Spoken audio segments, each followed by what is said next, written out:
Hi everyone, I'm Debbie House, editor of Retail Touchpoints, and I'm here today with Gary Topiol, who's the managing director for EMEA for Empathica. Welcome to you, Gary. Thanks for joining me today. So I have we're going to just talk about a couple of questions related to industry trends and some of the things that Empathica is doing. And the first question has to do with customer experience management. And so can you tell me, how is customer experience management evolving and how is it directly impacting retailers today?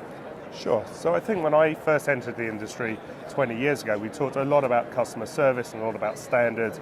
Did people smile? Did they make eye contact? Were they served in a certain amount of time? But I think we quickly kind of moved on to, okay, that's great, but how satisfied were customers? How did they feel afterwards?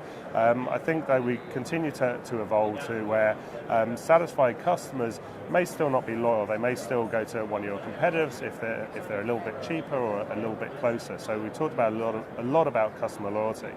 And what's really happened in the last couple of years with social media in particular is actually it's not about loyalty now but about advocacy. Do you have a good enough experience that you're actually prepared to talk to your friends and family and put your name on the line and make that recommendation?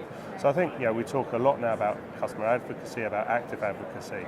And for retailers, I think what that means is advocacy is about individual customers. It's about how they interact with your brand at the point of execution. So you have to consider how can I get feedback every day from every location about how they're performing and really support that local team to deliver a great experience. Excellent. Okay. My next question is about social media and mobility, which are, of course, two of the hot topics that we're talking about with everyone at the NRF show this year. So both social media and mobility are impacting customer behavior. A lot of the social media and mobile activity seems beyond the control of the consumers. So how can retailers take advantage of these two really key hot trends? I think when social media trend first started happening, a lot of retailers were looking at it from a risk mitigation strategy. So people are talking about our brand, they're talking about them publicly and how can we minimize that. I think the reality though is we've always talked about the brands that we interact with.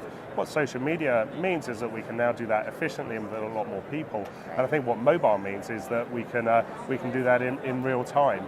Both we can talk in real time and see what people are saying. So I think, though, we know from the work we do that anything up to 80% of customers actually have a positive experience. But there's something about the human condition that says we're much more likely to talk about negative experiences than positive experiences. So what we've tried to do in Empathica is to identify customers who have had great experience through online surveys and then facilitate them sharing those experiences with their friends and family and try and tilt the balance online on the social graph more into the real reflection of how that brand is performing. Somehow motivate them to share their good stories. Yeah, I think more than their bad stories. Yeah, I think people are always happy to share their experiences. It's just they just need that little push just to make it a little easier for them to share those experiences. Right, great. Okay, and my final question for you today. Empathica recently had an article published in the Harvard Business Review, and it was about using social networks to improve operations. Can you explain the term social CEM from the perspective of Empathica? So I think that the term CEM, customer experience management, has been around for a while. I think when we overlay social on top of that, really what we're talking about is how can brands interact with customers and more build an ongoing dialogue and a dialogue that's beneficial both to the brand but also to the consumer.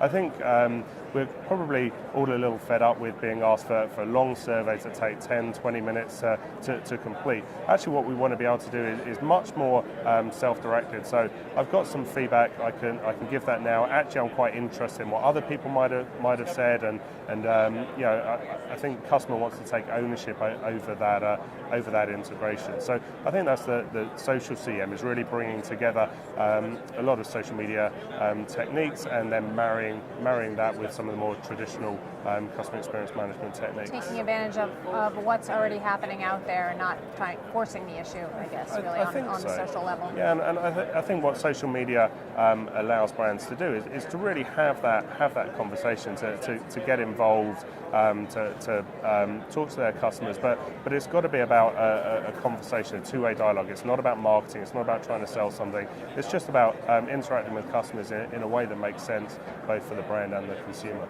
Great. Terrific. Well, thank you so much for joining me today, and thanks to all of you for watching Touchpoints TV. Have a great day. Thank you.